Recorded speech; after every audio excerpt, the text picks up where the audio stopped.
Melanie here from International TEFL Academy in Costa Rica. Thanks for tuning in to our grammar presentations.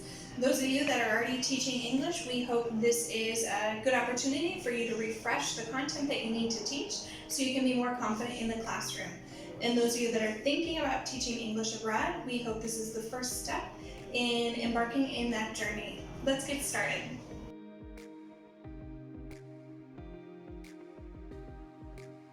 Our grammar concept today is called verb patterns. Verb patterns are when I have two verbs in the same sentence and the first verb controls the form of the second verb. For example, I enjoy cooking. Whenever I use the verb enjoy with another verb after it, that second verb needs to be in the gerund or ing form. So it doesn't matter if I change my verb, it will still use the ing. For example, I enjoy dancing, I enjoy eating, I enjoy playing.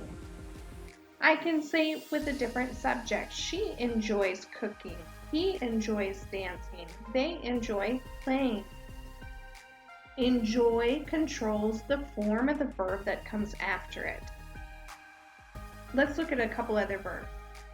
For example, the verb like. She likes to cook, or she likes cooking. I can change the form of the verb as long as it's to with an infinitive or the gerund. So I like to eat and I like eating. Both are correct.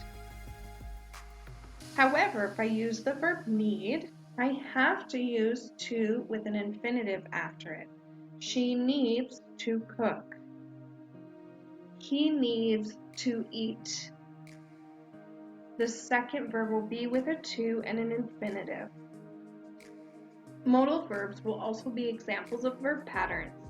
Modals will always be followed by the infinitive with no to or the base form of the verb.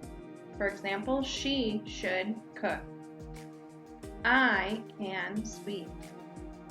No to, no ing. Again, verb patterns are when the first verb controls the form of the second verb. Let's look at some specific patterns. The first pattern we're going to look at is a verb followed by a gerund or the ing form of the next verb. For example, she denied stealing the money. I denied leaving the door open. Anytime I use the verb deny, the verb that comes after it will be in the gerund form. Other verbs that work in the same pattern are enjoy, which we've already looked at, keep, finish, and mind or don't mind. For example, do you mind helping me? Helping has to be in the gerund form because it comes after the verb mind. Another pattern is when the verb is followed by to plus an infinitive. For example, she decided to buy a car. After decide, I need to use the verb with the to and then the infinitive. We are going to decide to eat in a restaurant. Doesn't matter if I use decide in the past tense, the future, the present, the continuous. Whenever another verb comes after it, it has to be to plus the infinitive. Other verbs that work the same way are need, like the example we already saw, seem, want, and would like. There are others, of course, and our students have to memorize which verbs follow which pattern. Our next pattern can be followed by a gerund, the ing form of the verb, or the to plus the infinitive. Remember, we already saw our example. She hates waiting, or she hates to wait. Both are correct. Like works the same way, as does love and prefer. And there are other verbs that can be used with the ing or the to infinitive that actually change meaning. For example, stop. I stopped smoking means something different than I stopped to smoke. As you can imagine, verbs like stop are very complicated for our students and they need to be taught in a more advanced level class. But with practice and context, they will understand. Our next pattern is when the verb is followed by an infinitive with no to, or the base form of the verb. For example, I would study harder. Study does not have an ing, nor does it have a to. Other verbs that work the same way are should, can, might, and would rather. Hopefully you notice that these are all modal verbs. So modals are always followed by verbs in the infinitive form, or the base. Our next pattern will be followed by an object, so a person or thing receiving the action, and then to with an infinitive. For example, she pays me to take care of her kids. After pay, we have the object me, and then the to plus the infinitive. I could change the me to her, or to them, or to us, or to a person's name. Other verbs that work in the same way are ask, tell, want, and allow. For example, my parents allowed me to go to the party.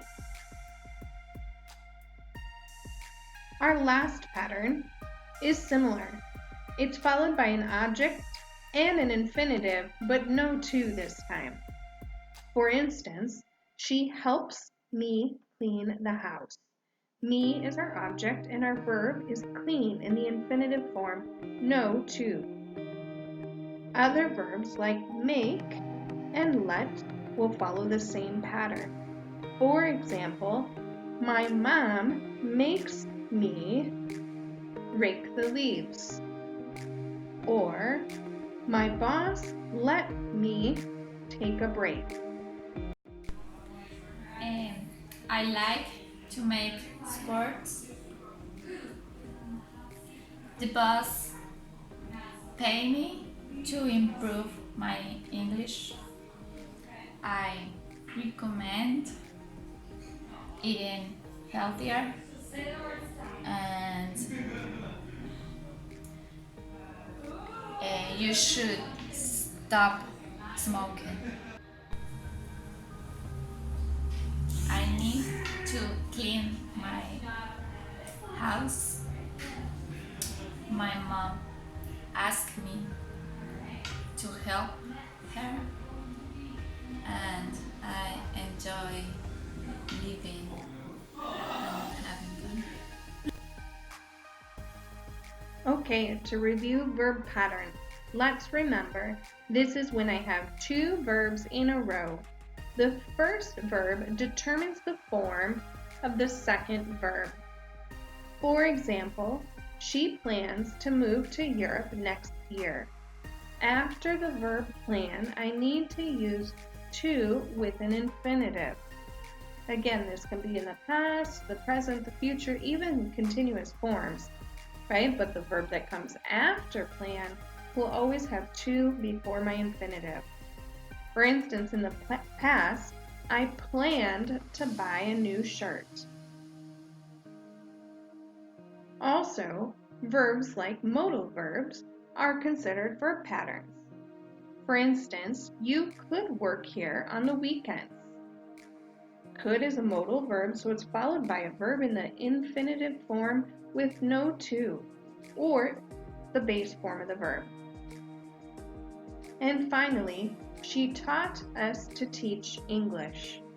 After the verb teach, which is in the past tense in this example, I must use an object and then to with a verb in the infinitive form.